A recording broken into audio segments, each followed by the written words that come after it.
जहां जहां पांव पड़े चीन के, तहां तहां हुआ बंटा धार। यह बात यूं ही नहीं कह रहा हूं, बल्कि आंकड़े इसके गवाह हैं।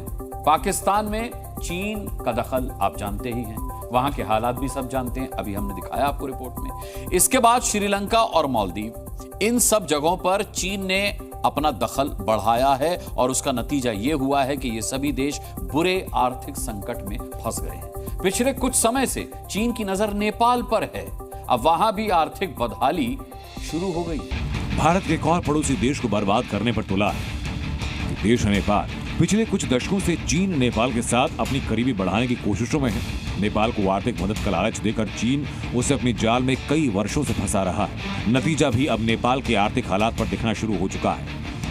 आंकड़ों के मुताबिक मौजूदा वित्त वर्ष में नेपाल का व्यापार घाटा 460 अरब डॉलर पहुंचा। आसान भाषा में समझे तो नेपाल 513 अरब डॉलर का सामान मंगवाता है, जबकि सिर्फ 53 अरब डॉलर का सामान विदेशों में भेजता है। मतलब नेपाल को अमेरिकी डॉलर ज्यादा खर्च करना पड़ रहा है। अगर नेपाल का विदेशी मुद्रा भंडार इसी तरह से घटता रहा तो उसकी हालत पाकिस्तान जैसी हो सकती है।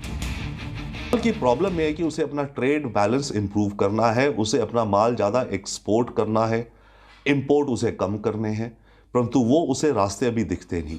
इसके चलते नेपाल की इकॉनमी धीरे धीरे मुश्किलों की तरफ जाती जा रही है। नेपाल के मौजूदा प्रधानमंत्री केपी शर्मा ओली चीन के करीबी माने जाते हैं और चीन के दोस्ती के चक्कर में वो नेपाल की दशकों पुरानी परंपरा तोड़ने की तैयारी कर रहे हैं। फिर प्रधानमंत्री चुने जाने के बाद केपी शर्मा ओली दिसंबर में चीन की यात्रा पर जाने वाले हैं, जबकि अभी तक परंपरा ये रही कि नेपाल का नया प्रधानमंत्री सबसे पहले भारत आता है। वैसे इस तरह का कदम पहले मालदीव के राष्ट्रपति मोहम्मद मोइजू ने उठाया था। बाद में मोइजू को अपनी गलती का एहसास भी हुआ। केपी शर्मा ओली को ड्रैगन प्रेम यूं ही नहीं, इसके पीछे है चीन से मिलने वाली आर्थिक मदद का लालच। चीन नेपाल को आर्थिक मदद के नाम पर कर्ज के जाल में फंसा रहा है। चीन नेपाल को ब्याज मुक्त कर्ज देता है, सस्ती दरों पर कर्ज देता है। चीन नेपाल में कई इंफ्रास्ट्रक्चर के प्रोजेक्ट बना रहा है। इसी लालच के चलते नेपाल भी चीन के BRI में शामिल हो गया है। चाइना है जो कि बड़े प्रोजेक्ट्स को लेकर के नेपाल को बड़े बड़े लोन देता है और ऐसे प्रोजेक्ट्स में लोन देता है जो कि कहते हैं जैसे कि वाइट एलिफेंट यानी कि सफेद हाथी बन जाते हैं। जो वो लोन है उसका इंटरेस्ट यानी कि ब्याज वो वापस कैसे करेगा। वैसे नेपाल के PM शायद भूल गए कि जिस देश के साथ चीन ने दोस्ती बढ़ाई वो बर्बाद हुआ है। चीन और पाकिस्तान की दोस्ती पाकिस्तान पर भारी पड़ी। पाकिस्तान कर्ज और कंगाली के दलदल में फंसा।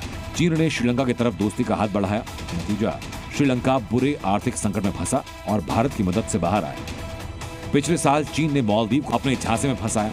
बाद में मालदीव को चीन की चाल समझ आई। अब नेपाल चीन के कर्ज के भंवर में फंसने की कोशिश कर रहा है। ओली के चीन जाने के फैसले का विरोध हो रहा है, लेकिन ओली ने आंखों पर मेड इन चाइना की पट्टी बांध ली है। ब्यूरो रिपोर्ट, जी मीडिया।